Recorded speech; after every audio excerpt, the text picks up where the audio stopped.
So one of the most important things is for us to have eye contact. For you to look at me and just. Okay, so let's start. Let me write down. Okay. So today is the 25th. I don't know. Oh Lord. What is the date today? Today's the 25th. 25th of the 1st, 2015. And we are at Refael Ben Yosef house in Ramat Gan. Right. Rehov Malei Abanim. 33 in Ramat Gan. Right. And Refael, we are going to start with, I want you to tell me where you were born and what kind of household you were born in. What kind of... Okay. I was born in Baltimore, Maryland, and we lived on a street called Chauncey Avenue, which was 2 blocks long, and near the big Druid Hill Park, which was, and it was basically a Jewish neighborhood. I mean, there was a kosher butcher on the 2 streets away on the shopping place. It wasn't a main street, but at the end of our street was a Chizuk synagogue, which is at that time was conservative, but right-wing conservative. Right-wing politically, you mean? No, politically in the conservative movement. Okay. Yeah, because a lot of the people there, I mean, women sat separately. It was a beautiful, big synagogue, very big synagogue. And some of the men, some of the people were Shomer Shabbat, and others would come in the morning and then go back to their businesses. It was a rather wealthy synagogue. Not that we were wealthy, but that the synagogue was wealthy. And when were you born? What's your date of birth? My date of birth is 26 October 1927. 26 October 1927. 1927. Right. Okay. And the street was good because we knew everybody on the street, and there were many kids, of my age when I was 5, 6, 7, and up to 12, and so the street was such. We used to play touch football all the time on the street, and very rarely there would come a car once in a while. We'd stop, and a lot of the vegetables we'd buy from a huckster. I mean, a guy would come with a horse and wagon. His name was Sullivan, I remember well, and neighbors would buy vegetables from him. And the neighborhood, I mean, my father went to shul on the holidays. What kind of house did you grow up in? Did you grow up in? It was a row house. No. Was it like, were your parents religious? They weren't. Well, we kept kosher. Okay. We kept kosher. My mother lit candles, of course. On Shabbat? On Shabbat. And holidays we kept. I mean, we had a Seder with all the family. And in my house, I was the youngest of 3 boys and a girl. I mean, but there was about an 8 or 6 or 8 year difference between me and my next brother. And and the oldest one was a sister? She was the oldest? Yeah, she was the oldest. How many years between the 2 of you? Oh, I don't remember, but quite a few. 10? I would say more than that. More than 10. More than 10. So you were, as we say in Hebrew, ben skunim. Something like that. Yeah. What would you call that in English? A baby boy. A baby boy. Baby boy, right. Baby boy. And what was your name originally? Oh, it was Ralph Charles Finkel. Okay, Ralph Charles Finkel. Finkel. And how do you spell Finkel? Finkel. Finkel. Kel. Ralph. Ralph Finkel. So that's your original surname. Yeah. And tell me a little bit about your parents, about their background. Where did they come from? And my father came from Russia when he was a young man, about 14. He had some relative, it seems, in Philadelphia. Actually, as I remember, because he didn't talk too much about his background, except that we knew that he first worked when he came to Philadelphia in an Italian candy factory, and so he knew Italian before he knew English, and he also picked up a love of opera, which I think we all inherited from the Italians. From the Italians, yeah. And do you know where in Russia he came from? Yes, I do know. I've been there. Where? It's a place called Bugapol, and now it's Donetsk or something. I was there, and I got a hold of a Russian professor from Leningrad who was doing a survey of the Ukraine from the graves, and he gave me a history of the place, and it seems as though there was a very serious pogrom there. It wasn't a big place. It was on a river. So we're talking about the eastern part of the Ukraine, near Donetsk. Yeah, right. Yeah, okay. And so my father always liked swimming. I mean, even when he was retired, and we lived in an apartment, was right. There was a swimming pool near there, and he used to go every day to swim. He picked that up there, I guess. A lot of Ukrainians. But he never really talked about it. No, his experiences there, pogroms, anti-Semitism. No. In fact, that seemed to be the thing with most of the Russians. Anyhow, he made enough money to bring his next brother over. He was also in a family of 3 boys and 1 girl. The girl was born in America because eventually he and his brother then went down south. They were in Texas. Okay, wow. And they used to sell pots and pans and all kinds of house stuff in a horse and wagon. The only thing we knew that mentioned about that was the fact that they carried a shotgun with them because there were Mexican bandits on the roads, between these households and farms and ranches. What was your father's profession?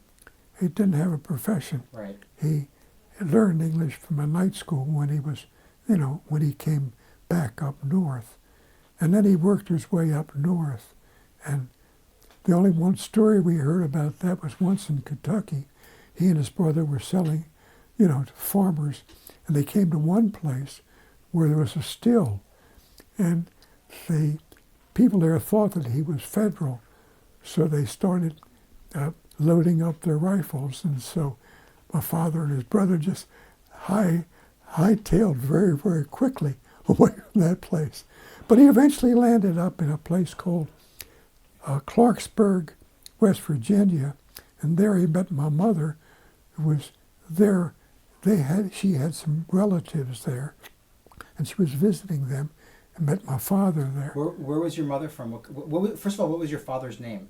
Father's name was Joseph. Joseph Finkel. Right. And tell me a little bit about your mother. What was her name, and where was she from? She was named Dora. Devora, of course, and she was born in Baltimore. She was born in Baltimore. Yeah. Wow. And her grandfather and her father came over from Poland, from a place called, this we know, Shankashek, which is a port almost on the border with Germany. Their name was Hamburger, which probably meant they were from Hamburg and then came over to Poland. So probably they were from like Dansk in that area. Yeah, On the Baltic Sea. The Baltic Sea, Yeah. And what was the name of the city that she came from, or the town? that she didn't come, where her her parents, her father. Yeah, her grandfather and her father came a place called Shank. It's so your mother's she's a first generation American. Yeah, and she finished high school in Baltimore. Anyhow, there's a story about them that they were evidently involved, as they were in Baltimore, with ships. I mean, they used to supply ships with ropes and all kinds. Who's this? My great-grandfather and grandfather. And your grandfather, from your mother's side. Yeah, my mother's side. So they had a business. They had a business there. And evidently, they were involved in, now, I mean, I can just sort of reconstruct it, because he had to leave Poland because he was involved in the wars that Poland was having all the time with Russia. And evidently this is because he was maybe involved in smuggling, like a lot of the Baltimoreans were over to here. And so when he came to Baltimore, they say he was very well received, and the Archbishop of Baltimore, there was a lot of Polish people in Baltimore. The Archpeople greeted him, and they stayed down in South Baltimore, near the harbor, in a Polish neighborhood.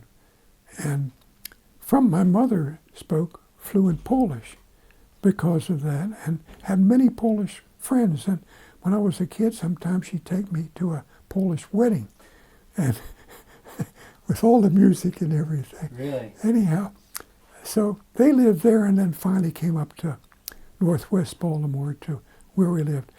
They had my grandfather. Another story was the fact that my grandfather was a big man, and when he died, they didn't have a coffin big enough for him. They had to make a special coffin for him. But he was always honored by the Polish community there. In Baltimore. What was your grandfather's name? Do you remember? I don't remember. Okay, that's fine. Now tell me, now that I have a little bit of your family background, and tell me a little bit about your childhood, growing up in this Jewish neighborhood in Baltimore. What kind of school did you go to? I went to a public school, Yeah. 61, and as a matter of fact, there was maybe one or two Gentiles in the school. You know, I sort of didn't know that there was Gentiles. I mean, I thought everybody was Jewish in some way. I mean, you know, we're in a Jewish neighborhood, Jewish school. And then I went to junior high school, and then I went to regular high school. But it was kind of boring to me. I didn't like it so much. So my parents, because I actually left school at 14. Okay. And went to work in a laboratory at Wilmer Institute in Hopkins, because my mother, we had adopted, there was a school called Goucher College, a girls' college in Baltimore. She adopted 2 Jewish girls from there, and one of them became a, I guess, biochemist, and was working in the Wilmer Institute. So I worked there taking care of rabbits because they were doing experiments. So you left school at 14? Yeah. I got a Social Security card saying I was 16. Nice. So. And you're growing up in Baltimore, of course, during the Depression? No, it was after the Depression, 30s. 30s, okay. The Depression. 30s. The Roosevelt New Deal is already in full swing, and yeah, I guess so. So. Now tell me, do you would you say that you grew up kind of in a Zionistic house, or not really? Well, no. My father bought a lot of shares And I'll say he wasn't a wealthy man, but he bought a lot of shares in I remember in Afula, there was this thing. He bought shares in that, and he bought shares in a fruit company here, which were, never nothing. Yeah. But still no. So that was very important to them. My mother, of course, was in Hadassah, but she was really involved in an orphanage in South Baltimore, and she was treasurer of that orphanage, and they were. I think that I think all Jews had something to do with Israel, and particularly in that generation. Well, it's Palestine back then. Yeah, It's not Israel yet. That's right. And do you hear the word Palestine in the house? Does it come up sometimes? Is it? Not really, but I went to Hebrew school, which was 2 Sundays and 2 days a week, and I'm very sorry that I did that because that they put me there, because it made a block to Hebrew as far as I was concerned. Because you didn't want to learn it. Yeah. The only word I really learned was Shemesh, I think. I remember from then. But the teachers were not, So, anyhow, at the age of 14, they sent me up to a boarding school a prep school in Massachusetts. And it was very good because there was 80 boys and 10 masters, as we call them, teachers. And I did very well there. And then I came back to Baltimore, and 2 of the boys in our neighborhood who were then, one was in the Marines and one was in the Navy, had been to St. John's for a couple of years, and then they got drafted. And they seemed to talk nice about it, and I like to read. So you like to what? To read. To read. St. John's is the college. Yeah, it's the 100 books school where you go through the classics, go through. You start with Greek, and after 2 years, it's a very interesting school. Anyhow, my father and I went down there. We met the dean, and this is interesting. My father said, "What will my son be when he comes out of here?" So the dean said, "A free man," because this was really the old liberal arts school.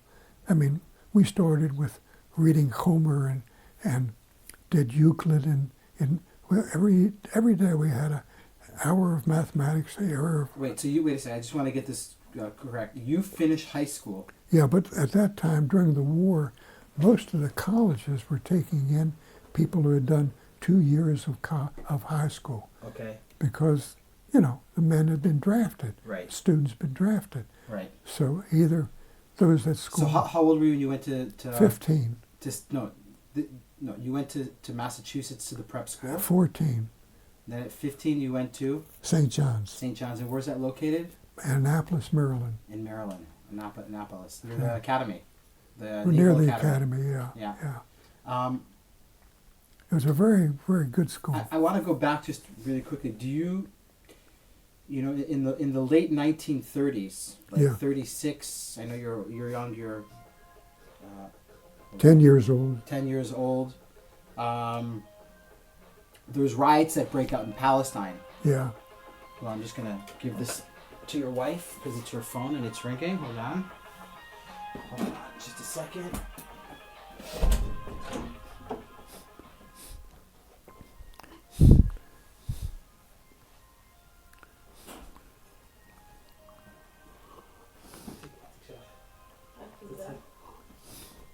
Sorry. We'll leave the door open.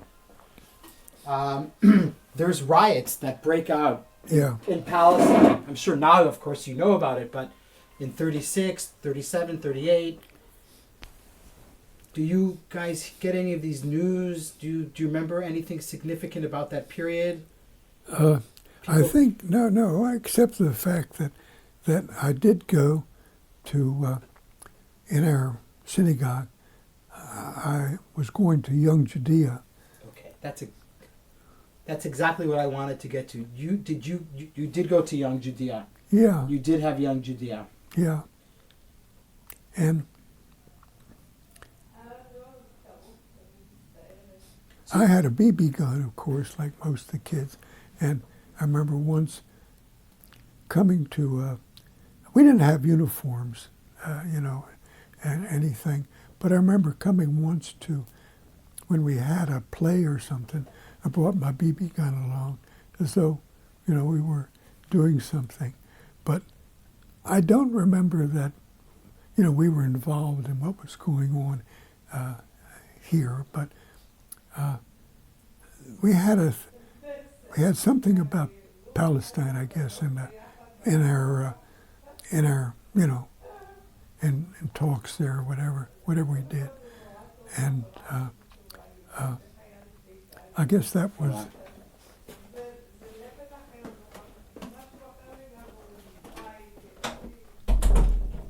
Okay, sorry. So you remember Young Judea? I mean, Young Judea wasn't political. It was just about getting young people involved in Judaism and having them have better knowledge about, What's the word? I'm sure they were talked about Palestine. But there's nothing that you remember. No, I don't remember it. Do you remember where you were? You were 12 years old when World War II broke out. Do you remember any of the? Is there anything there scratched in your memory?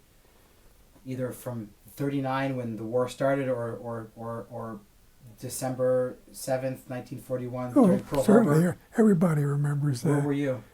In Baltimore, and at that time, I was still, I think, still in high school or junior high school, I guess, and nobody knew. I mean, like everybody else, but that's what things like that are so long ago that it's hard to remember. Yeah. My father was put on the draft board of our precinct, I guess, or I don't know how that was, but I know he was on the draft board. It was made. It's a. You got to be. The president actually has to sign you on to the draft board, and so he got in very much involved because what the draft board did, of course, was to hear cases. I mean, if a person got in, fine. But if he was 4F, that is, he had some kind of a medical thing, they would decide, according to what the doctors said, yeah, he's not to be drafted. Or if he had responsibilities for big family and something like that, they would decide whether he was to be drafted or not. Okay. What about your brothers? Are your brothers drafted? Yeah, well, my brothers, because my father was on the draft board, they had to volunteer because, it would not be nice for him to go even to a different draft board. So my older brother went into the Navy and he became an officer. My next brother went to the Marines and became an officer. I mean, this is, and my older brother went to sea. My younger brother, my next brother, was always training. They were doing something special. And anyhow, and then at St. John's, which I liked very much and which really got me interested in being a Jew, because there was we called the professors, whatever you call them, other place, tutors, and so you go there when you're 15 years old. Right. And one of our tutors was named Simon Kaplan.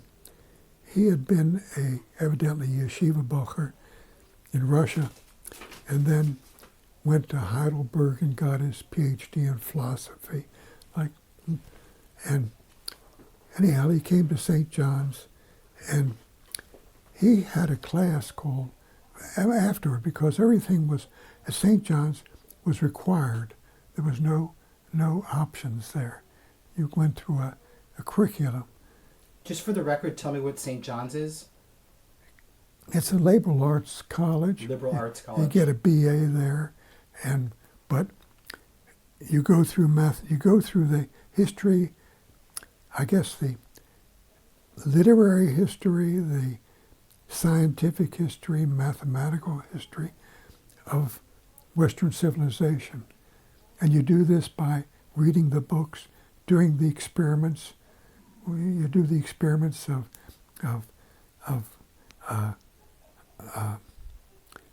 Newton with optics. You do the experience with Harvey on the hearts.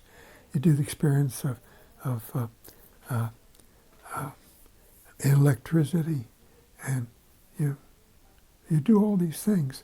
I mean, and you have lectures once a week from people from the outside who are talking way above your head.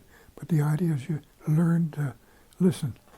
And it's a great, great, great school. It's been, anyhow, one of the guys who was in my class was, I've forgotten his name now, but he became editor of Time.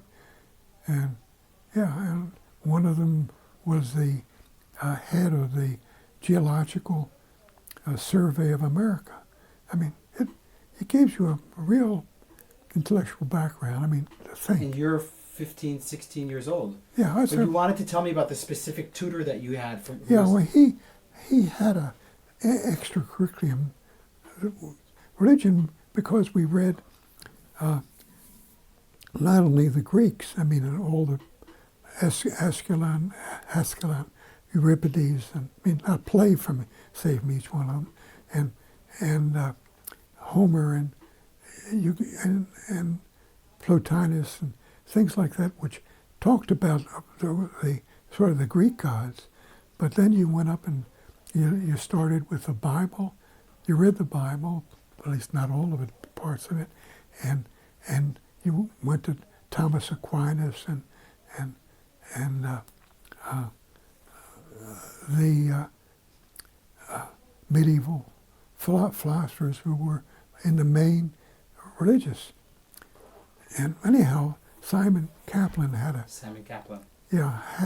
extracurricular thing called the Bible, and most of us were Jews, but in there was not 5 or 6, and he said what the traditional thing is, that Moses received the Torah from Sinai, and also at the same time received the Torah Shel Baal Peh.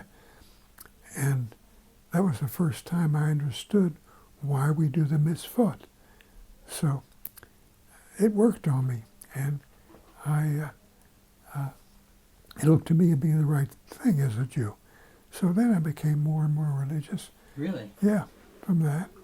And anyhow, at the end of 2 years, when I was 17, I knew that I was going to be drafted at the time. And this was 1946, but still the draft was on. So I decided I'm going to, go in. I'm going to volunteer. So I went to the Army because I thought we'd have Navy, Marines, and Army, and I wanted to go in the paratroops. You did? Yeah. And the guy didn't understand me, so I left them. I went to the Navy, and there was a chief, Navy chief, which is like a master sergeant, I guess, in the Navy. And he was arguing, saying, look, you promised me I'd be in Norfolk, and you're sending me down to Seattle, and raising a storm there. So I said, that's not for me. I went to the Marines. They said, wonderful. And they gave me Coca-Cola. They said, we'll send you to China, because at that time the Marines were going. I thought, well, that's good. So I signed in.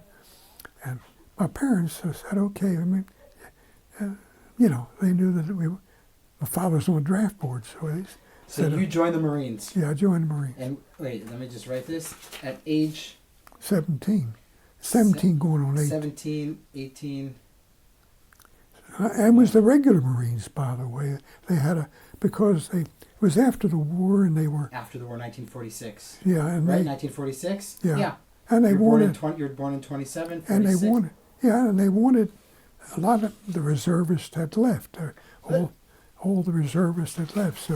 So they were. Before we get to you joining the Marines, I just want to ask you a few questions about the war for a second, because we didn't talk about that at all. When do you remember hearing for the first time about the atrocities that have been done in the war to the Jews? Like, when did the rumors start? Do you remember? Yeah, I think when I was at St. John's. When you were at St. John's. Yeah, you started hearing about it, and started getting me mad, and I was very much enamored at that time with, what the committee in America that Halo Cook had, for saving the Jews. That seemed to me to be the right thing. And then when I went into the Marines, after boot camp, which was quite something. We'll get to that. Yeah. I was sent out to California. We were supposed to go to China, but then Truman, who didn't like the Marines and wanted to disband them, but he couldn't do it because he had such an uproar in America. The Marines were a tradition. And so he didn't do that, but he took the Marines back from China. In China, the Marines were guarding the coal trains and the other things of Chiang Kai-shek. Yeah. And so I got stuck out there, and more training, and I had after a year, I had a month's furlough. I mean, that's, I didn't have any, because you don't get furloughs like that. Once a year you get a month. So I came to Baltimore, and I guess I can say it now, because I went to Washington and met with Hillel Cook. And I said, look, I've had very good training. I want to go, over and fight with you guys. This was 47. And he said, no, don't do that. Finish up your training, finish up your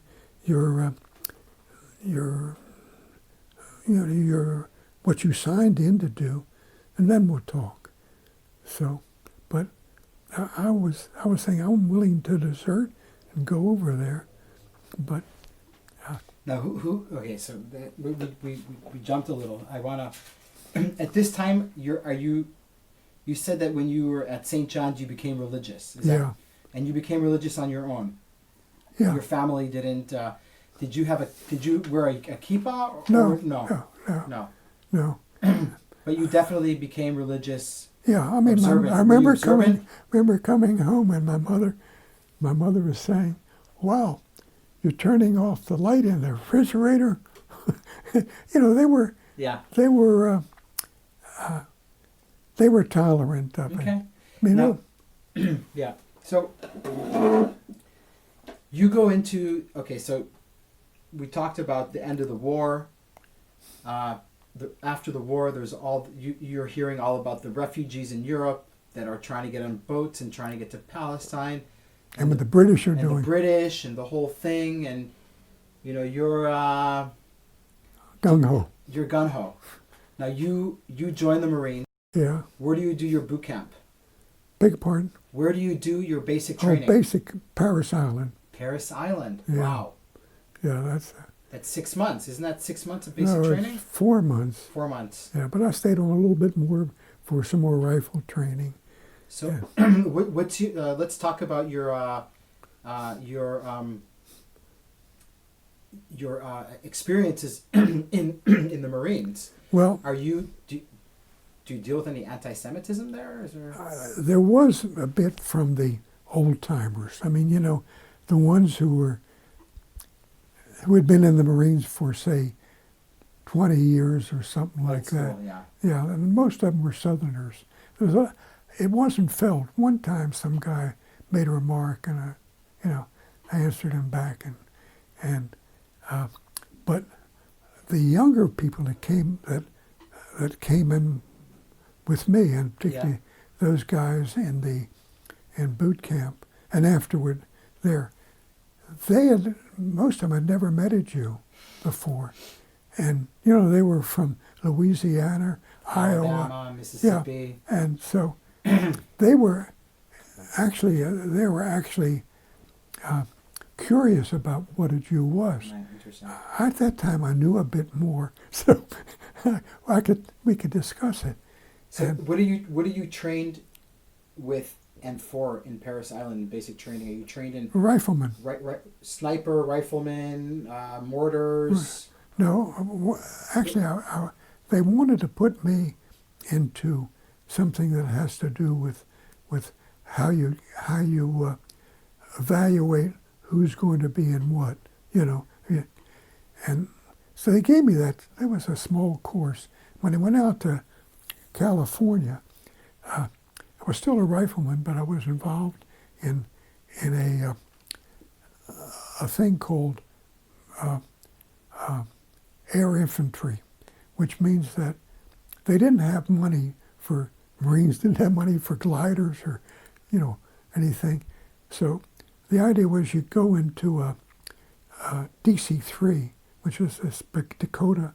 You land in an enemy because they could take off and leave fast. They could take off with not too much runway, and you take over the enemy airfield.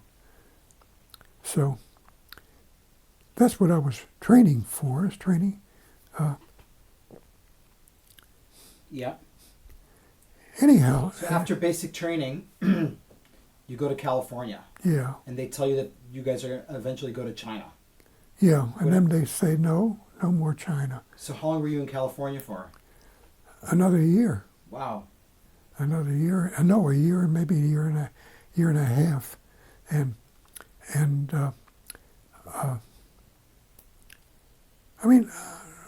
you do what the other Marines do. I remember once on Yom Kippur, I was a bit drunk, and because and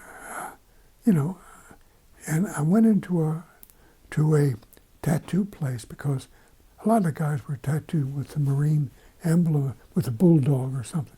I said, I want a Magen David, and in the middle, put the bulldog.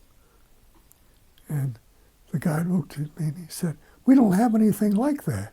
So you were going to get a tattoo? I was going to get a tattoo with a Jewish star with a bulldog in the middle, because that was the mascots of the Marines. Anyhow, So basically, the whole time that you were in California, nothing really happened there. Nothing really happened. And you know what's happening in Palestine. You know that we can say it right now, and excuse my language, but the situation is really bad. Yeah. In Palestine. Oh, not only that, but I remember when I eventually became a corporal, but when I was a private, a PFC, the Marines are kind of a egalitarian. I mean, they were, everybody's sort of equal. And so as a private and a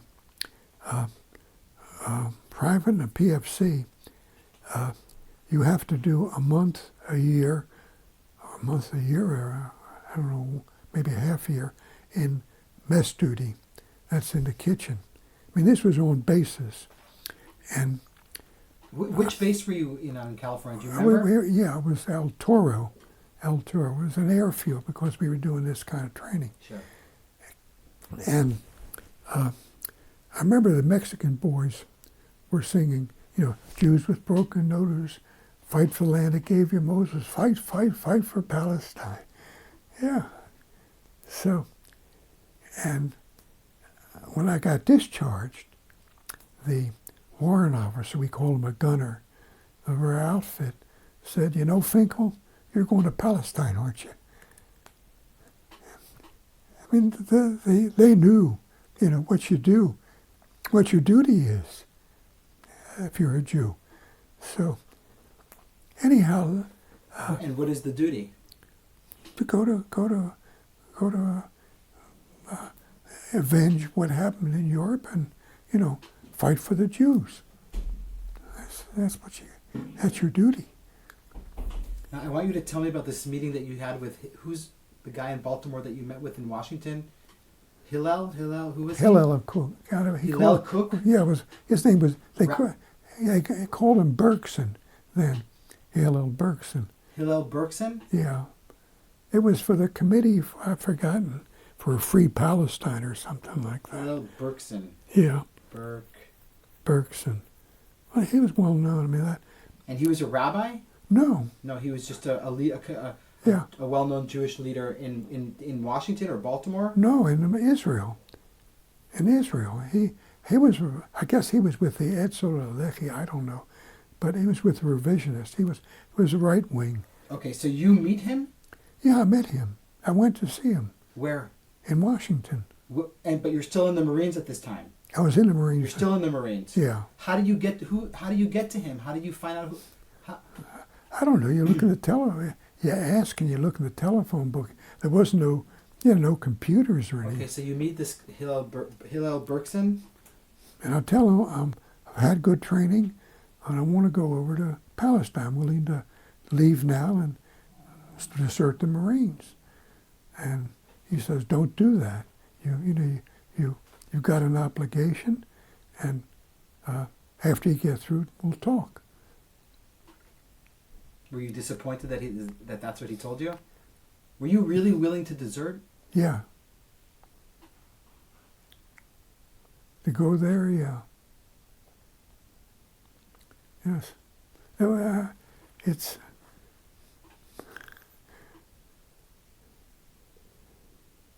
I mean, I love the Marine Corps. I knew I was a Marine and everything else, but this was very important, So anyhow. So Hillel Berkson says, finish your army? Yeah. By the way, it's very interesting because Begin had the same thing. He came down to Palestine first as an officer. In the Polish army? Yeah. And they also wanted him to desert. He said, no, I'm in the Polish army. I won't do it. It's a mentality. Don't desert. No, that's right. Begin got discharged. He got discharged. From the Polish army. That's correct. Yeah, he got discharged. But they wanted him to desert. He said no. So tell me, your meeting. Do you remember anything else about your meeting with Hillel Berkson? No, just that. Just that. Yeah. So, when do you finally get discharged from the Marines? In 46. 1946? Yeah. Are you sure? Or 47. Wait a minute. 47. You went in. How long were you in the Marines altogether? A year and a half? 2 years. Okay. And I decided then that I wanted to come here. Okay, let's talk about, you get out of the Marines. Yeah. Now let me ask you. I'm going to give you a date, and I want you to think about where you were on this date. November 29th, 1947. The United Nations partitions Palestine into two parts: an Arab part and a Jewish part. The Jews accept, the Arabs do not. Right. Do you remember where you were when this happened? Do you kind of... Yeah, I think I was at home, and I think we had a television set. And, the old television. I think so. And I think we saw it. I think, or maybe I'm... No,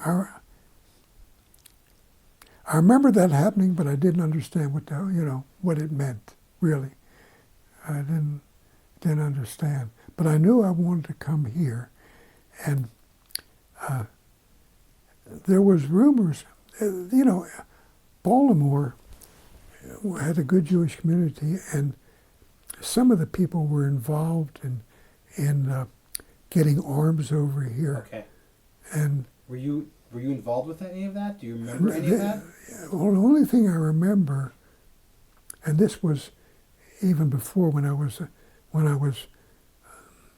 15, when I just came back, or 14, I was approached and said, look, this fella has to go around to several places to money for the Haganah.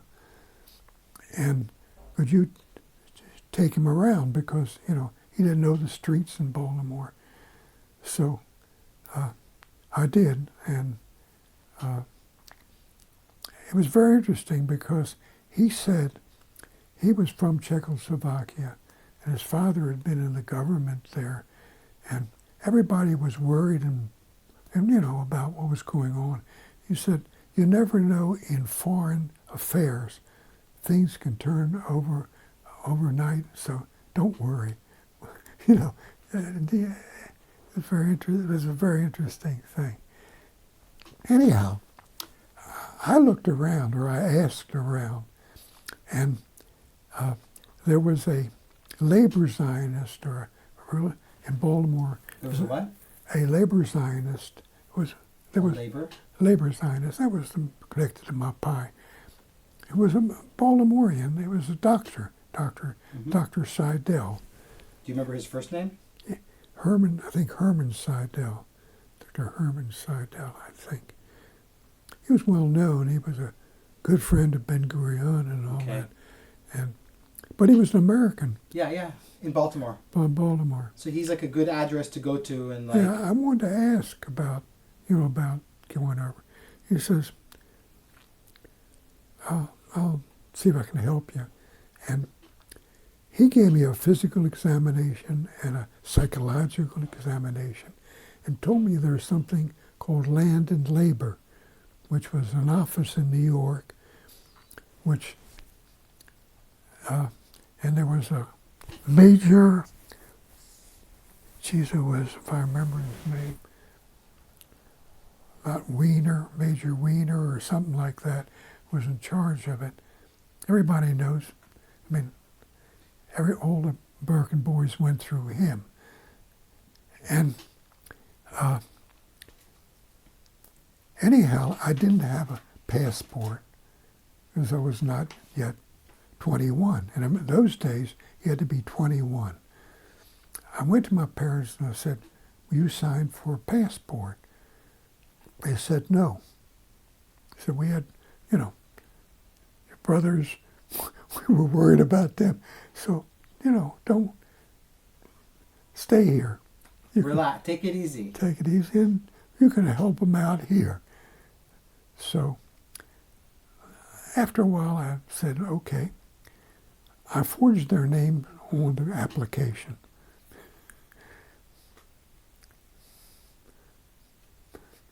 And? Well, I wanted to come here. I thought it was very important. Do you go to New York first? No, I got my passport in Baltimore. Yeah, so you didn't go to this land for labor thing? Yeah, I went to them, okay. but they said, in New York? New York, yeah. You have to have a passport. Okay. So you went to this land for labor in New York City? Yeah. And they said, sure, but you need a passport to get out of the country, which is normal. So you went back, forged a passport. Got a passport. And I told my parents that I was really going there to relieve some of the people on the kibbutz who were, involved in defending the country, and that I'd be working on a farm. Well, your parents, you don't want them to be... Are you doing this all by yourself, or is there any other people that are involved with you? No, just me. All you? All by yourself? Well, by myself. I'm a big boy now. Yeah. Been in the Marines. You finished the Marines, Yeah. Do you remember your last night before you left? Yeah, I remember that my mother was one of 13 brothers and sisters all born in Baltimore. My grandfather was involved also with the ships and supply. So he was and he had a lot of property in Baltimore. So he had a big house, he had a big cellar, which was... Your grandfather? Yeah, with a pool table. Does he know you're going to Palestine? Big part? Does he know you're going to Palestine? Yeah, the whole family knew. I mean, we had a hamburger harmony circle, which was a club which we met. The family met every once in a while. It was all the cousins and all the uncles and aunts, and they had a party for me. And what did they give me? Which is showing that, they weren't really that religious, but... What'd they give you? They gave me a Siddur in leather from the Hamburger Harmony Circle. It was, I had that with me all the time.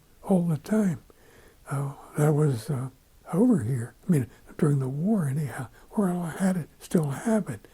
And so I went to New York, and they said, well, sit still, maybe we'll send you down to Venezuela.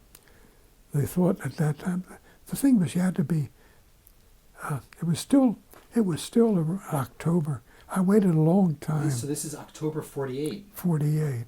So the state of Israel has already been declared independence. Yeah, and the war was going on. And I was waiting during the summer to get orders. And finally they said, okay, but maybe we're going to Venezuela and then we'll get you there. But in the end they said, no, come up here, you're going on the New Amsterdam to Le Havre, and there you'll... To where? Le Havre, France. There you'll meet someone holding a Hebrew paper upside down. I mean, at the harbor. And there was 10 guys who went. And they said, look, you don't know each other. Each of you has to have a story that you got an aunt in France, or you want to study in France, or you want to go to Italy to learn to cook. Or everybody has, all of the 10 of us had to have a story. Labrio. Here's some Kleenex. I'm good, thank you. So wait a minute, when do you leave New York?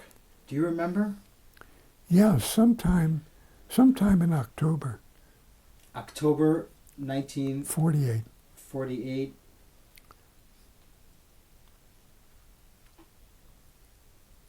New York City. You leave New York City for France.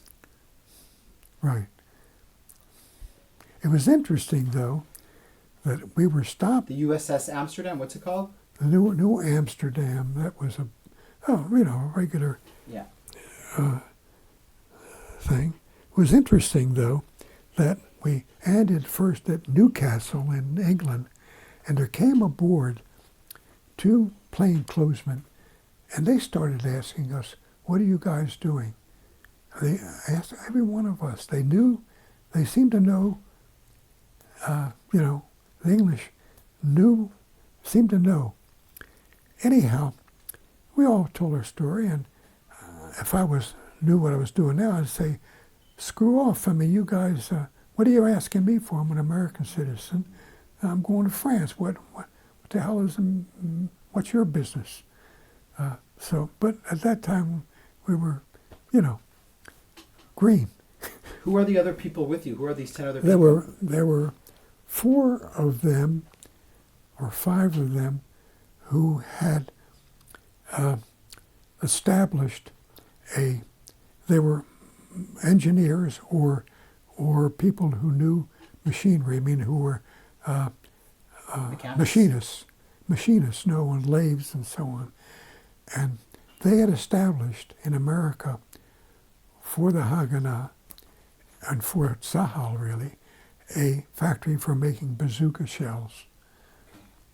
The equipment had been sent over as agricultural equipment, regular way again, and they were on their way to Israel to set up the thing. But they had worked this all out in the States. And then there was just some other guys one guy who, very young, who later on got killed because he was a Rambo, wanted to do things, but he never had any training, never had any military training. Anyhow, we got there, we got to Le Havre, saw this guy. He put us on a train to Marseille. Marseille, we were met and taken to a DP camp. Okay. Okay. Do you remember the name of the camp? Yeah, Aubagne. Aubagne? Yeah, Aubagne. A-U. A-U. B-O-N. Aubagne. And then, I guess, Y-A? Y-E, probably. Y-A or Y-E. Okay. France. DP camp. Okay, so you get to the DP camp. Yeah. And there, they took our passports. Of course, they were using it, of course. And we stayed there, and there was mostly Moroccans who had fled from Morocco or wanted to come to Israel. And I went to shul and all the time, and it was interesting to see this kind. They're praying. Anyhow, one night they said, "Okay, go to the harbor." And this was at night, and they said, "This is the boat." It's called the Yardena. It was a fishing boat, wood. 600 people on a boat. and I remember a couple of people from Romania said, "No, we're not going on that boat." All the Moroccans and all the Americans. And there was also on the boat 4 boys from Australia. This is an interesting story. The Australian Zionist Federation there wouldn't fly them to Israel, or wouldn't fly them to Europe, or wouldn't send them to Europe. And so they had to go through the Panama Canal, and they got on a freighter because they didn't, probably their families paid for it. But the freighter had a mutiny on New Caledonia, and they worked in a mine there to make money to go until they got to France. And these 4 guys had been in the war against the Japanese. I mean, they had experience. Yeah. So, but they were on our boat too. So why wouldn't the Romanians get on the boat? I don't know. It didn't look good. Okay, the boat didn't. And it was called the Yardena? Big pardon? What was the name of the boat? Yardena? Yardena. And then, in the hold they had shelves. This was the usual thing. Up on the deck there was a toilet, but most of the time, most of the people had to be in the hold because the United Nations had planes looking for us. They were always afraid of.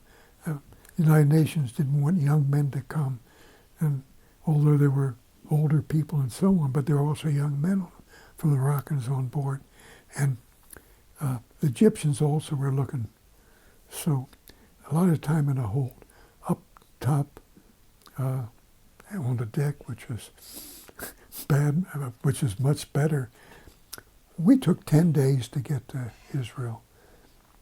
Did anything significant happen on the journey, on the boat? Yeah, a kid was born, and it was at night, and they put up the Israel flag with the light on it, and everybody sang a tikva, and then back down in the hole. And, do you remember the date that you arrived in Israel? No. You don't remember? No. Anyhow, when we came to Israel, this is very interesting.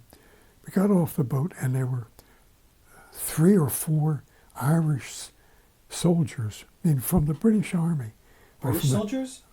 Or maybe from the United Nations. I don't remember. Because at this time, Israel is independent. But still there was the United Nations were still there. had a boycott on young men.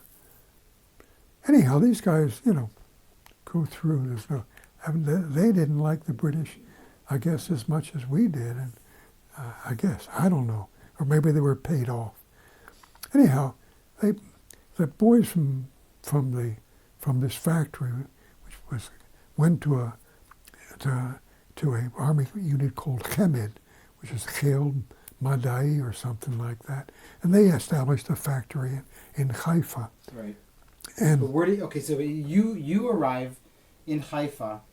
Do you remember your first impressions of the new state? No, you don't. 10 days. I also, someone had stepped in my eye, and one of my eyes was closed.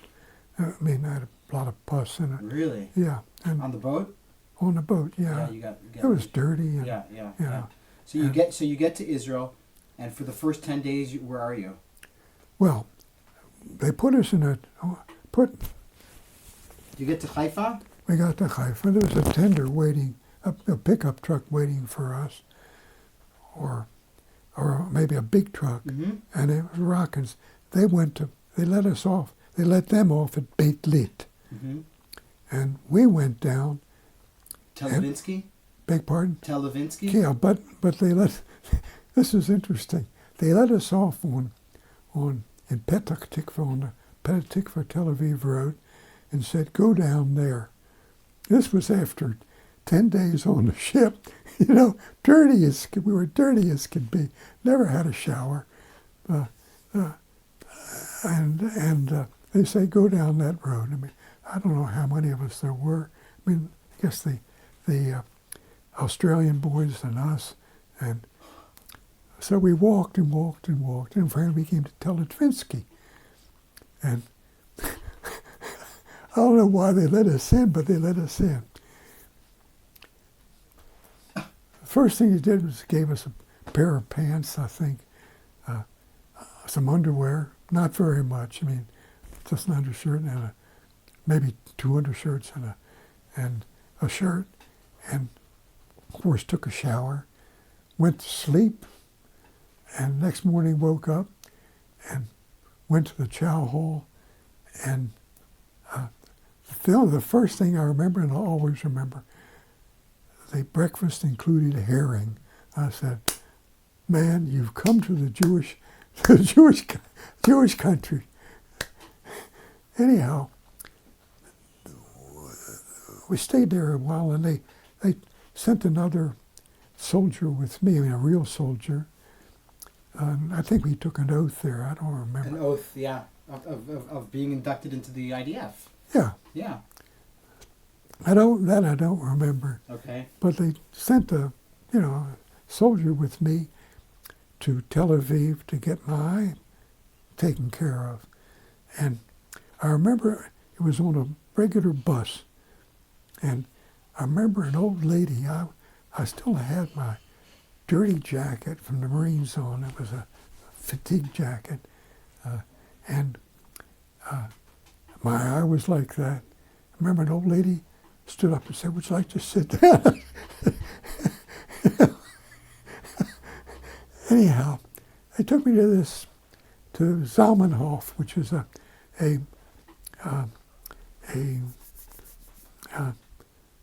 Kupat Cholim place in Tel Aviv. Sat me down, and she washed my eye, took out a scaffold without anything, and opened it up. And wow, put a bandage on and sent me back. So I was there what it struck me in Telitvinsky was the fact that, well, the first night after that I was there, a guy named Jesse came in. He said, "I hear you're from Baltimore." "I'm from Baltimore. I just came back from an action somewhere." And we talked for a while, and what I noticed was the fact that there were partisans from Yugoslavia, a group of them. There were boys from Cuba, and wow. And every one of them seemed to me to be have a facial and looked like where they came from. I mean, the Cuban guys had wavy hair and looked like they came from Cuba. And the partisans, the same thing. And so that was very impressive. It was an impression. Anyhow, they said in the end, I had unfortunately, a sergeant who was from the British Army. I mean, he had only been in the British Brigade, but he didn't like the fact that I was religious.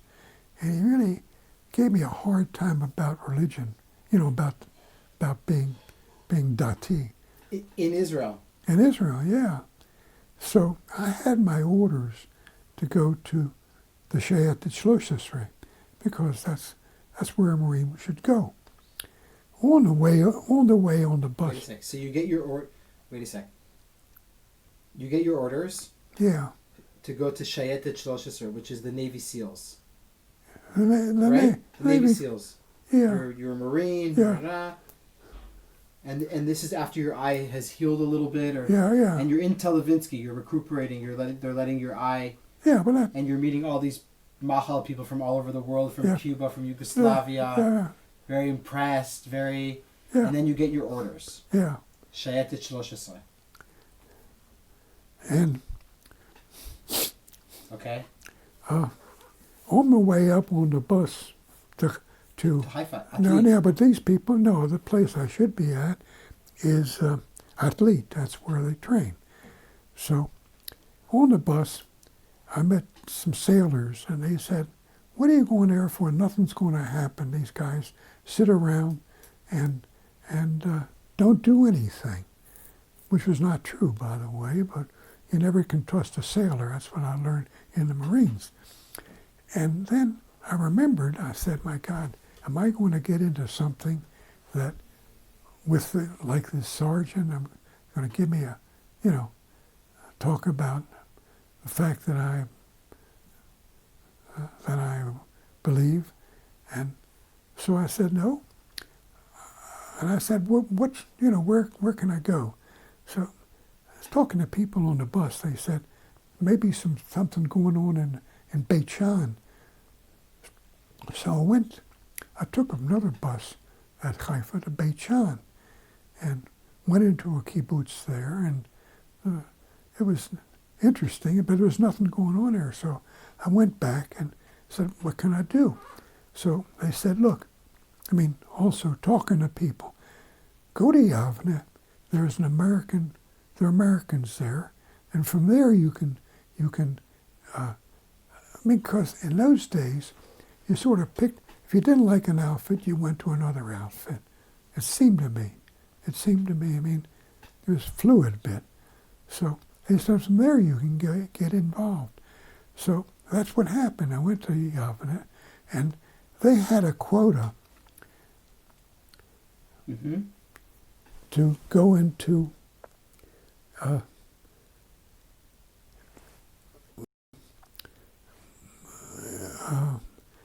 after what I know was Alexandroni, but to go into a unit which was in the south. So I went there, and the first thing I knew was they said, okay, the unit is on a mishlat, on a position. This is all near Gaza, by the way. And but take this mule with water, and you're going up there. Take this.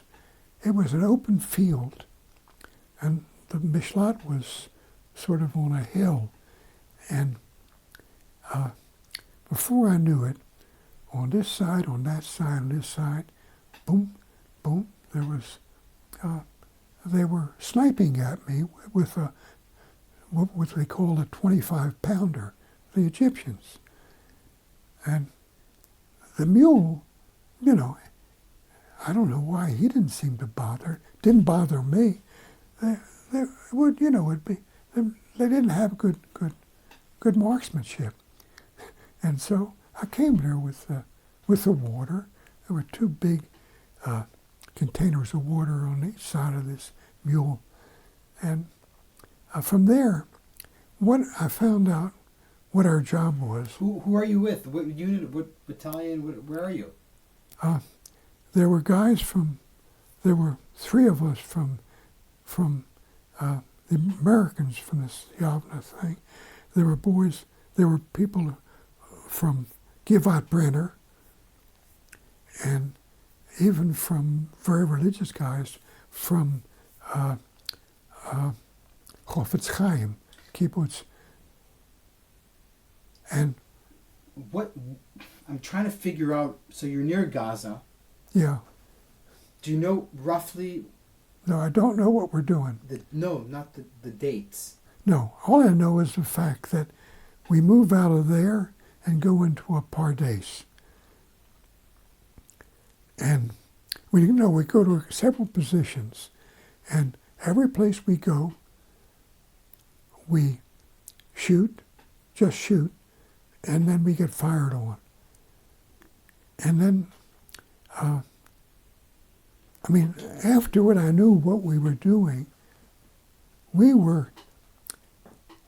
The main body of the Israeli army was going to outflank Gaza in Bir Asluj and Uja.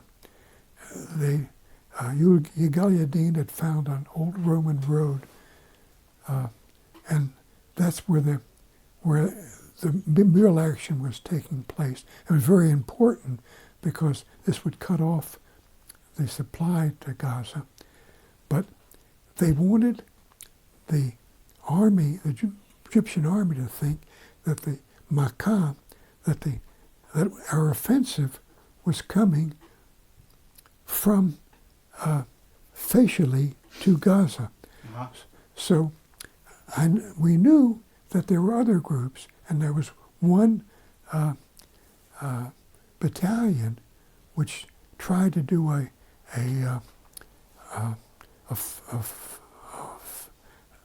attack on an Egyptian position to help keep this thing going. They got badly beaten up. We were always moving around, and I remember one night, which was already into Hanukkah, which meant December. December, yeah. Yeah. We were in a Pardes, and an Egyptian position was there was a field of maybe 50 to 70 meters, and then they were there, and we were in the Pardes. Now, there was a little house in the Pardes where the Shomer used to sleep. It was a cousin, wonderful Pardes, wonderful oranges there. And anyhow, and they kept, the equipment for doing work there. Anyhow, it was the first candle. We blocked off the windows. But after that, we sang Mos Sor. And the Egyptians heard us, and they started mortar fire. Well, at first, this was very interesting. We toned down, and then we said, what the hell's going on here? What's the matter? Who are we? So we then sang even harder.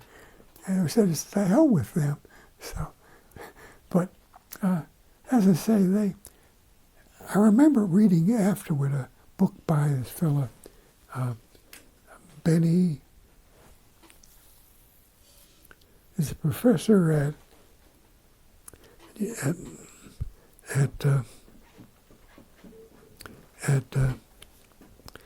Ben Gurion University. Okay. He wrote a book called 48, and in there he said the Jews had all the armor they needed, and the Egyptians were very badly, didn't have anything. So that was the reason that we could clear out the Negev. which was absolutely false because we had a ration. All of us had a ration of ammunition. And we had Sten guns and we had one Fiat in there. We were almost I guess a platoon and a half. And they had all the ammunition they needed. Sure.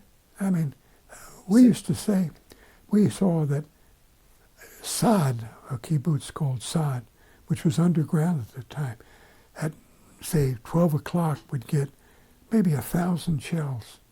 And then wherever we were, we'd get them. We'd get maybe at 1 o'clock, wherever they'd find us, and we'd get a lot of shells. And so they had plenty. And then we saw one night, which is very interesting, and we by that time were in the Beit Lechia and Beit Chanun. These were villages really with just mud huts, and only thing you get out of them is fleas. And we were very close to Gaza, and our flying forts came over and was dropping bombs into Gaza. Well, it was knocking us. We were shaken. I mean, not shaking nervously, but we were shaken by these explosions. The Egyptians turned on them radar directed spotlights and anti-aircraft guns, but they were above it. Then all of a sudden came small planes, these Spitfires? No. They're made out of wood. Oh. They were well known in World War II. Anyhow, these small planes came in and knocked out the spotlights and the Egyptian things. I mean, these guys were being used as decoys, just like we were being used. I mean, this was because we didn't have anything. And this is the first time you actually see real action, too. Yeah. How was that? Well, as I say, the mule wasn't. I mean, I'd been, I knew what it was to go through explosions because that was part of our training. But this was real, and we had shells all around us. No, to me, as a guy who believes somewhat, these were all miracles. I mean, the miracle that these 25-pounders didn't get to us, that with all of their artillery, whenever we went, they didn't get us. And I saw this in other, in other wars that we had. There was a lot of miracles. Unfortunately, my brother-in-law didn't have the miracle, but there were plenty of miracles. Anyhow. So you're fighting in the Negev. Yeah. What unit are you in? I don't know. And I'll tell you something else.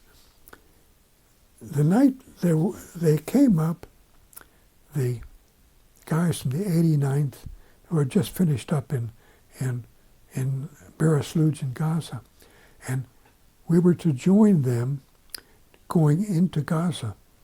I mean, this was in Beit Lechi or Beit Chanun, I've forgotten where. And we were supposed to go in at 12 o'clock at night into Gaza. And at 6 o'clock in the evening, they said, fellas, hafuga, ceasefire. I'll tell you, I mean, we were all gung-ho, but we were very happy. Not because but get rid of this damn thing, some way.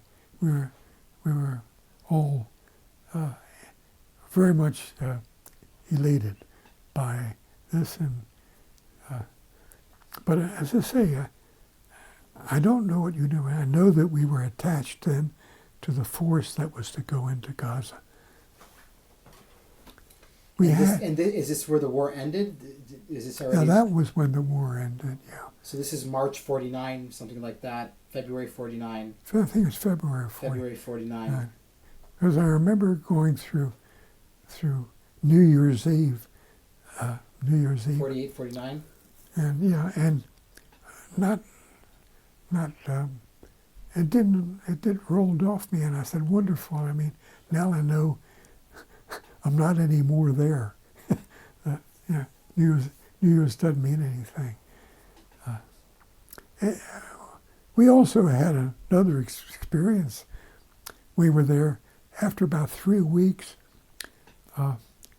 They said, okay, you fellas can go up to Niram, which was, I don't know, maybe, I don't know how many, 10 kilometers or 7 kilometers from near Aza, a kibbutz, and take a shower.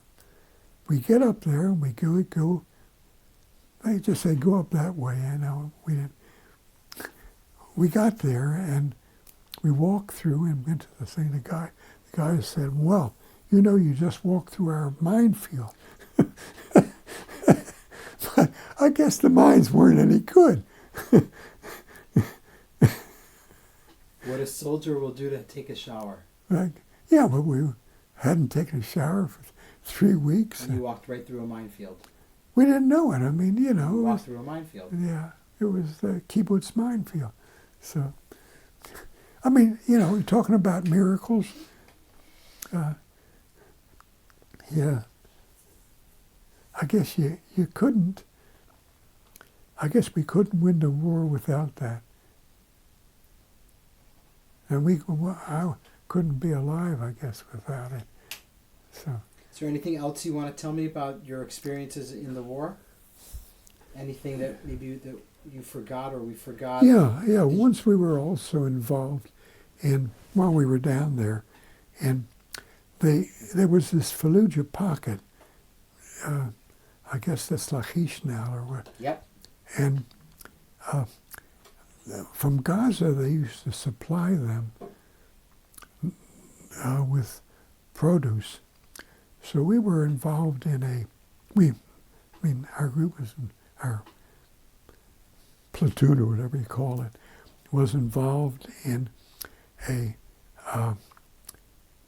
ambush to stop this. So you were setting up the ambush? Yeah, we set up the ambush. Yeah. Along came a man and a boy maybe 7 or 8 years old, and they had on their donkey. This was by the time that they were donkeys. They were using donkeys. And they had tomatoes. And they walked into us and we said, stick them up. And what got me was the fact this guy left his kid there and ran away. Now, I don't think any Jewish father would ever do that. And that was that was an impression I got of some of the Arabs. Anyhow, that they would leave a kid with guys who were there to shoot. And of course we sent the little boy away and shot the donkey. But did you ever did you ever go to the Mahal Club in Tel Aviv? Oh yeah, after the war. After the war, yeah. So what happens with you after the war? Oh, I went to Machane Meir, I think it was called, and it was on Dubinov Street. There was and got discharged and got a chit for 15 lira to buy clothes at ABB, and I think something, and for a couple of days a place to sleep in a hotel near the beach with 10 other guys in a room, and there was a grapevine. So they said you can get work with Solo Bonet. There was a hotel there that the Gelavir used to use, Sure. and they were trying to get it back into a hotel. And Solo Bonet was building it. So what they said, you carry up sacks of cement to the various floors where the guys were working. We're making, I guess, with chatzatz, making baton to do things. So we did that, and then I ran out of the time that I had at this hotel, and they didn't pay very much, the Solo Bonet. So I heard of another job, which was being a night clerk in a small hotel, which had a casino in the back. And even in those days, you just had to watch. But you could sleep in back of the Dolpak, and which I do. So I took that job. So I Do you remember the name of the hotel? Yeah, it was called the Elat Hotel at that time. It was on the Archon, small hotel, but the real thing was this casino in the back. And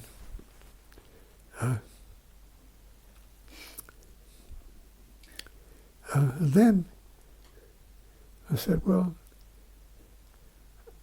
I had gotten also a bad taste in the discharge place. There were 3 or 4 of these Cuban boys whose parents were in the building block business in Cuba, and they wanted to send equipment over to send to these guys. And the guys said, yeah, wonderful, and they wanted to set up a place. And they were told, well, fine, you can do it, but 51% to Solo Bonet. So they said, screw you, the hell with you guys, we'll go back. And so I said also at the same time, I didn't know what we were going to do there. And so I went to Machal, and they gave me a seat on a plane, it's called Trans-Caribbean. They bumped us off in Bermuda, of all places, because they couldn't fly to New York. Every place we went, they couldn't land. They landed in strange places, Trans-Caribbean. They didn't have a real license. So in Bermuda, I don't know. You left Israel. Beg pardon? You left Israel after a few months. Yeah. How long did you stay after the war? Do you remember? No, I don't remember, but A few months. I guess so. Yeah. And anyhow, I either called or did something, but for my family, and there was another guy with me who had been in the 82nd Airborne in Europe, and he had been training airborne people here, and he and I were there, and I don't know how the hell we got from there to New York. And we were told in New York to go to a lawyer in Wall Street, and he would give us money to go home. We went to this guy. He says, I don't know what you're doing here. I don't know you. I don't want to know you. So my brothers by that time were in New York, and they gave this fella a train fare, a car fare to get out to, he was from Minneapolis, and gave me money to go to Baltimore by train. So that's when I got there. And I went back to St. John's, and I said to the dean, I'd like to come back here, but I want, instead of French, which after 2 years of French, I want to study Hebrew. He said, our program is fixed, and we don't do that. So I said, okay. So then I still had GI Bill of Rights. So then I said, okay, I'll go up to Yeshiva University. And I had a full scholarship, I mean, room, board, and books. Still have a couple of... What did you study at Yeshiva University? I took more math, advanced math and calculus, statistics, biology, and I think then Jewish philosophy, I think.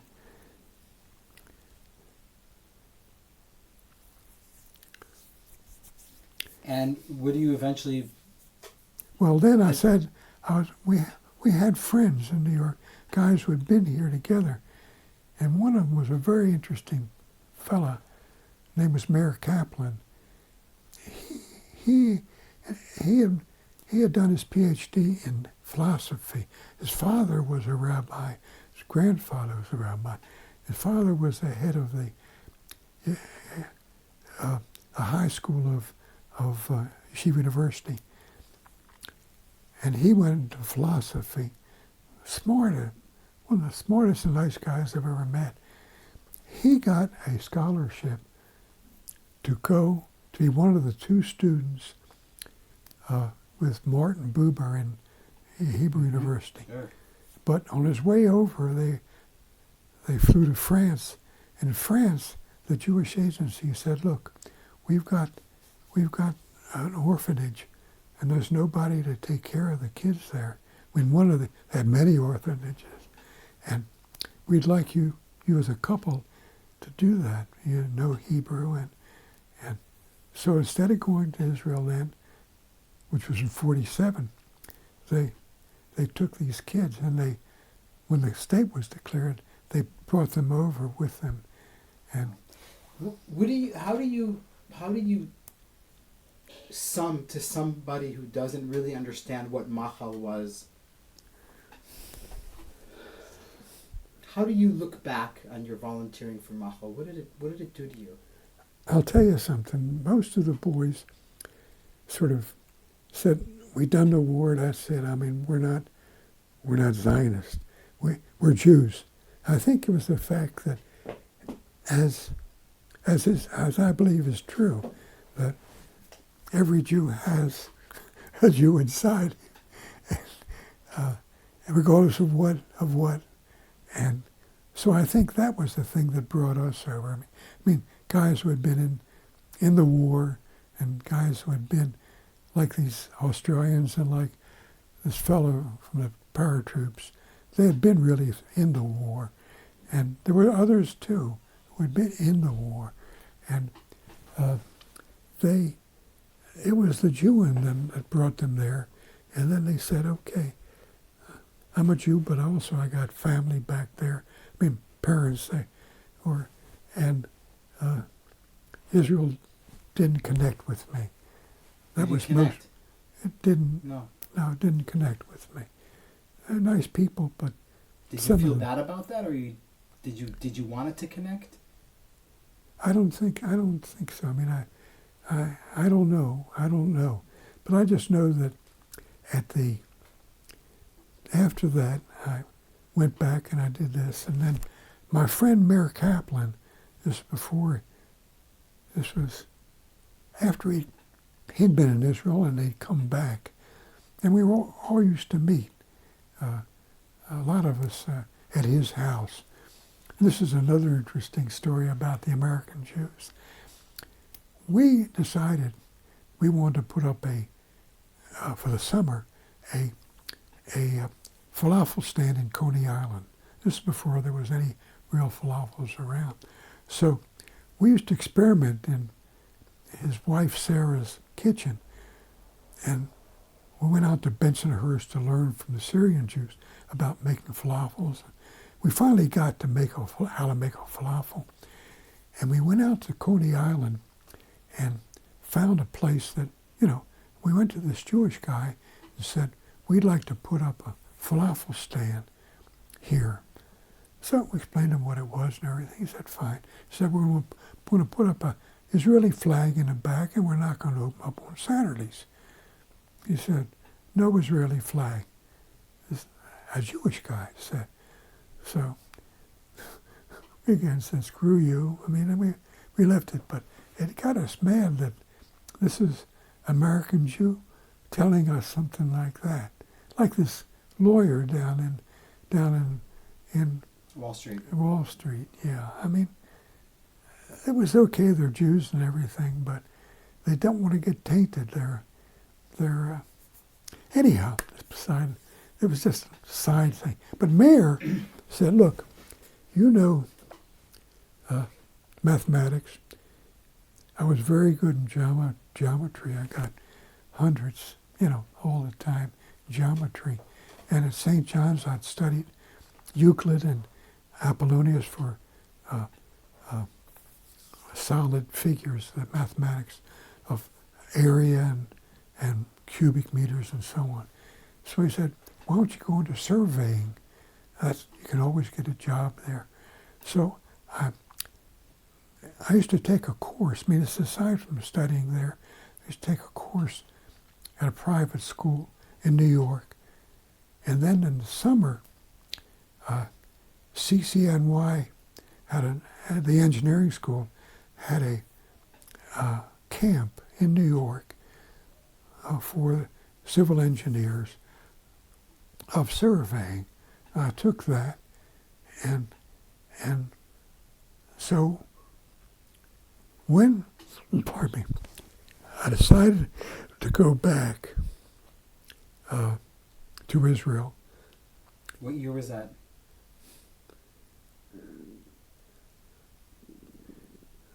It was early 1950. It was 1950 at the end. Or what brought you back to go to Israel? Beg pardon? What brought you back to go to Israel? I guess what happened at Coney Island, what happened with this guy, and the fact that something there that I liked better than being in America. And so I went there. I mean, my father had a store on Broadway, which was right near the waterfront. It wasn't a big store. We had in Baltimore. Yeah. It was ladies' coats and ladies' dresses, and he was a very forward-looking person. We had the first televisions on that street and radios, but it was all on credit, and that was good for that neighborhood because people would pay 25 cents or 50 cents a week and buy things. Anyhow, the Israeli sailors would come in, and he'd always give them whatever he paid for anything. And I met one of them, and it was on the Haifa. He said, I can get you on board. And, so I became a half-paid workaway on the ship. And I did work on the engine room on calculations of the cylinders and how much work there had been from the pistons on the cylinders. And it took 30 days to get on it was a Liberty ship. 1950? Yeah, 1950. So you were back in the States for what, a few months only? I came back I thought you went to Yeshiva University and I started did, studying. yeah. And that was from, came back in 46. No. 47. 49. And it wasn't the end of the year yet. I started in 49 in Yeshiva University, say September, and went until June of 50, and then took this 3-month course, CCNY, School of Engineering, and it brought me up to the autumn of 1950. Anyhow, it was 30 days on the boat, on the Haifa. Landed in Haifa. Again. And I had a package for one of my friends who had brought over a Navy ship, had been through Aliyah Beit, which became a Navy ship. It was a Canadian frigate, and it became a Ali Abeid ship, and he brought it over. Anyhow, he gave me his sister, two of his sisters had come to Israel and married here. So he gave me, I had a package for them. And I came to Tel Aviv, and I went to a little hotel. And of course, my parents had given me some money. and I took the package, and these guys, there were a little house on Trumpeldor Street, a separate house. And there were two couples living there. And that was both the sisters, and the fellow one of the fellows who was there came to my hotel and said, "You're not staying here, you're staying with us." In the hallway, I guess. I mean, I learned that later, in the hallway. He had been in Lehi. The other one had not been in a war or anything, but he'd come from Germany via England, and he was married to the second sister. But the first guy was so nice, and they adopted me. Nice. As I say, in a small house. Anyhow,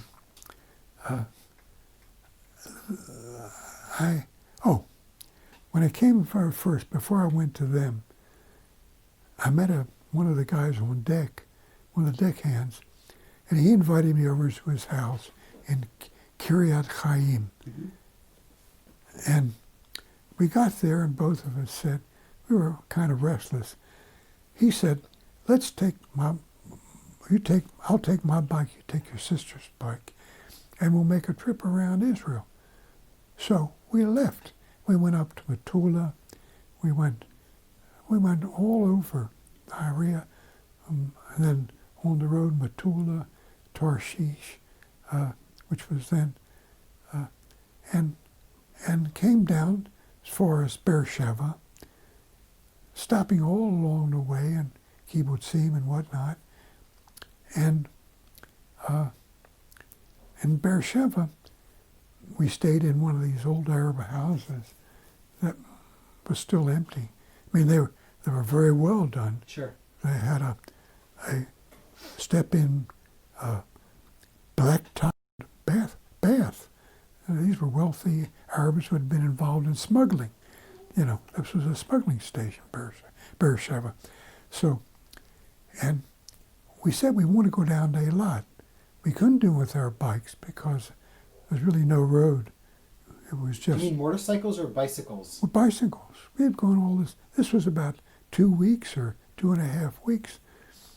We done this with bicycles. He never told his parents, and had already notified the police. Anyhow, we took a tramp on an army truck and got down to Eilat and slept on the beach. And to me, it was the most beautiful place I'd ever seen in my life. So I asked around. They said the only thing here is the Army Engineers, which are a civilian outfit from Misrad HaBitachon, but it's under the Army Engineers. So we got back up north, got up to Kiryat Chaim. Wow, what a reception they gave us. I mean, we had been a month or so, and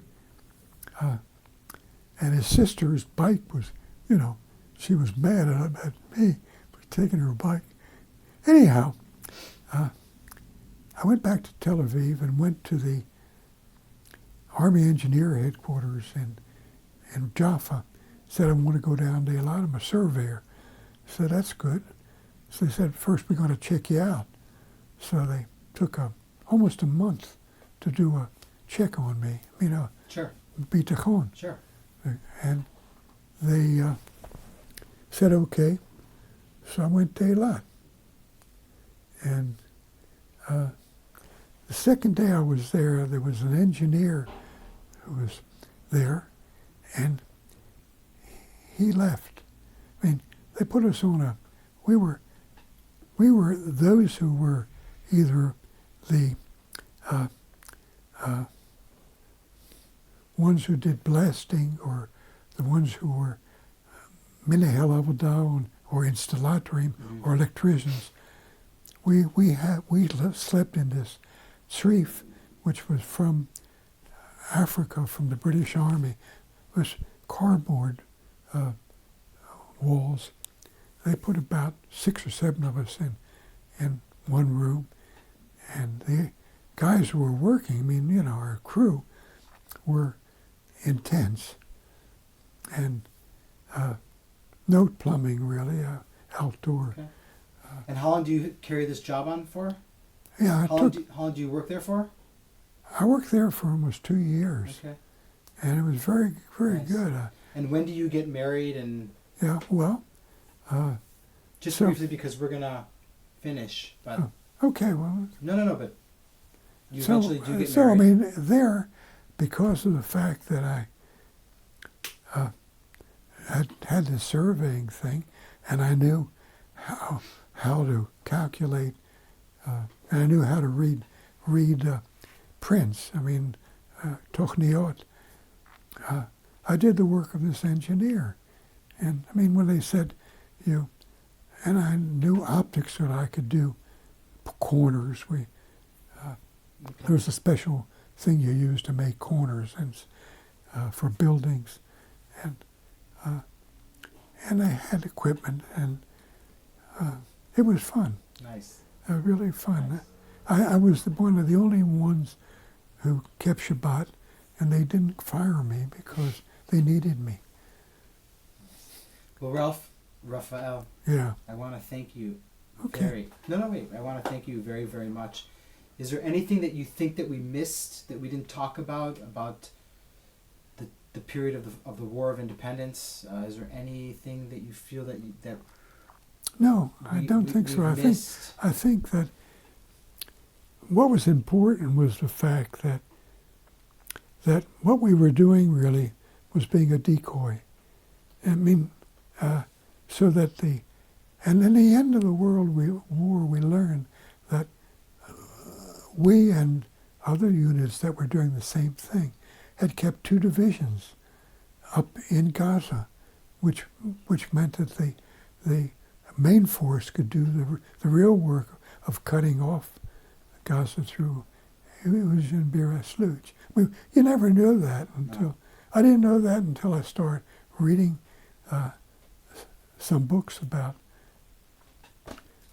Okay, Well, it's not a great story, but no. Thank you very, very, very much for your time. Oh. Very, very, very, very much. I think you should have some water right there. oh, that's okay. I'm gonna turn this off.